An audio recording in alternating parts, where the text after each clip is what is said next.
We are going to take a step back in time to dig up the history of this beautiful mansion, peeling back the walls to know what happened on this 24,000 square foot home. Stick around to find out why this mansion sat abandoned for so long and find out what the future plans of this place holds.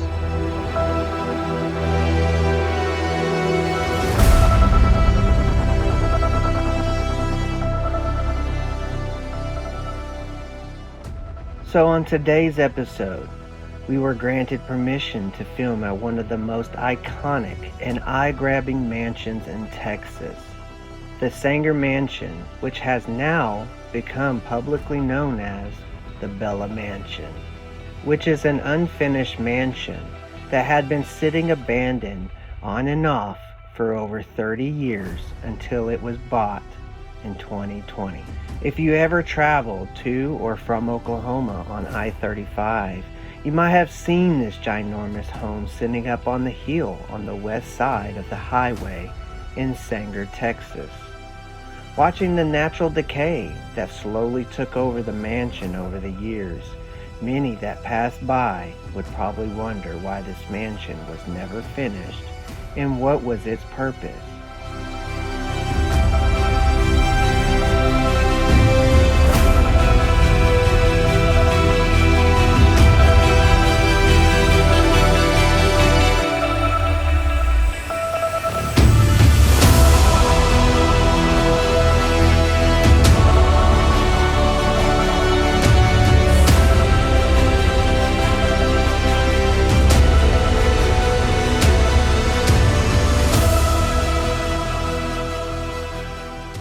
From an old invoice found by the new owners, it would seem this mansion would have started construction sometime in the late 1970s.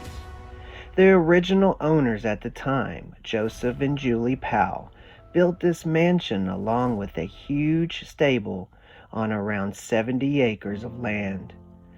By building this home for Joseph and Julie and their daughter, so that they could pursue their passion for raising and selling Appaloosa horses.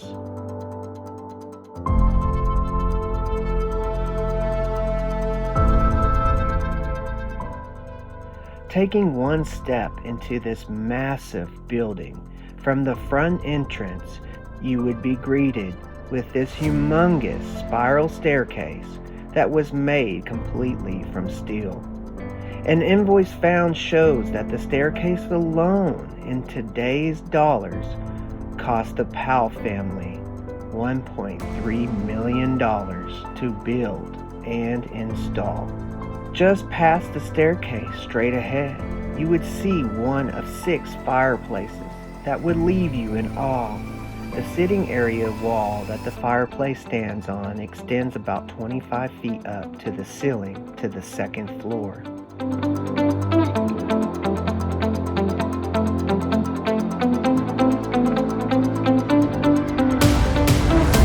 This is another building that will get your imagination going wild, wondering and trying to piece each floor together, guessing what would have been there and what was its purpose, trying to piece it all together as you go from room to room. What do you see that some of these rooms could have been? A library? An office? A room to hide your treasure? Let me know in the comments below what you think.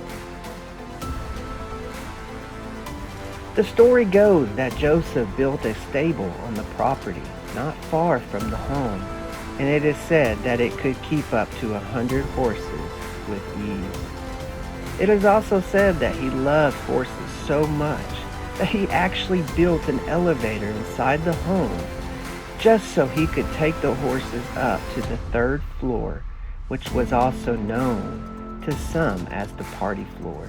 This floor was to entertain guests, as he would auction off their Appaloosa horses to the potential buyers that came. Later on, Joseph and Julie got a divorce, and Julie left. Some say that Joseph began to drink a lot and detached after the divorce was final, which soon led to the stop of the construction of the mansion from being built sometime in the early 80s.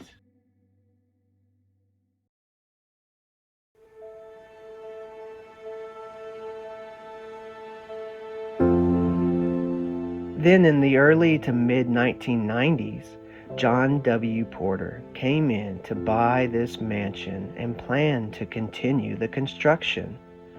From what was said, John had plans to turn the mansion into a restaurant on the first floor and then offices on the upper floors.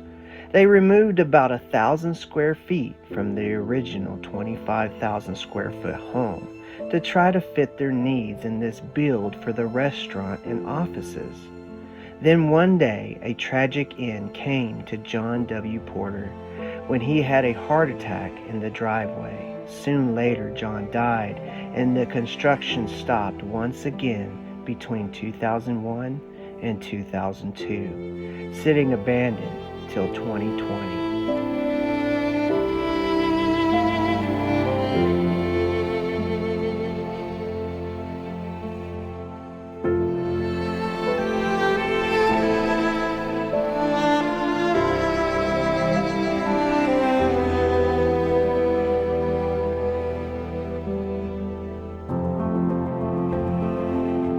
In 2020, the mansion was bought by Lena and Kenneth Ramey.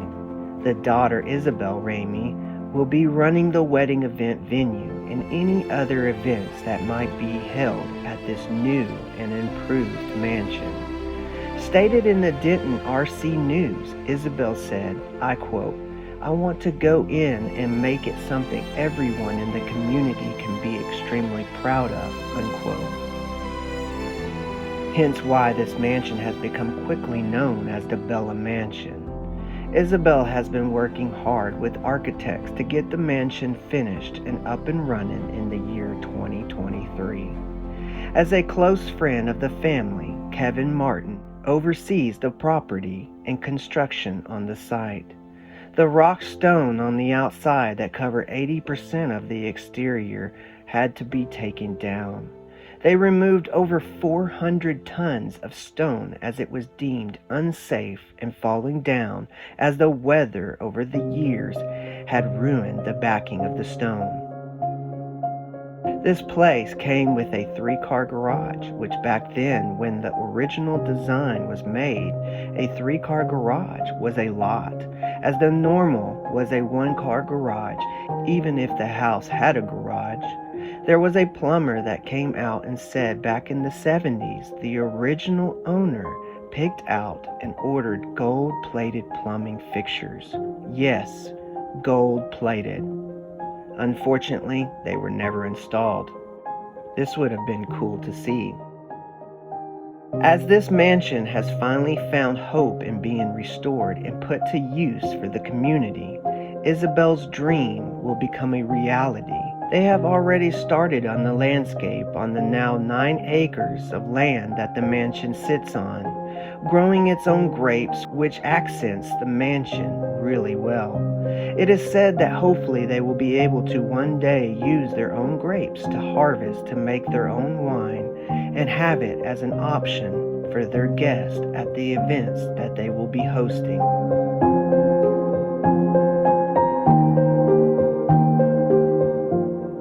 If you're looking to get married, this might be the place for you. In the meantime, there is zero tolerance for trespassing here.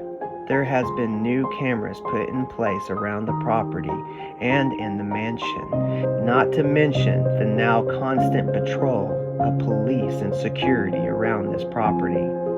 If you liked this video, please subscribe and hit that like button and share this to a friend. If you would like the opportunity to see this mansion, I will leave the details in the description below. But this will be until they get closer to the finish of the mansion. There is a limited time to see this property. Thank you for watching.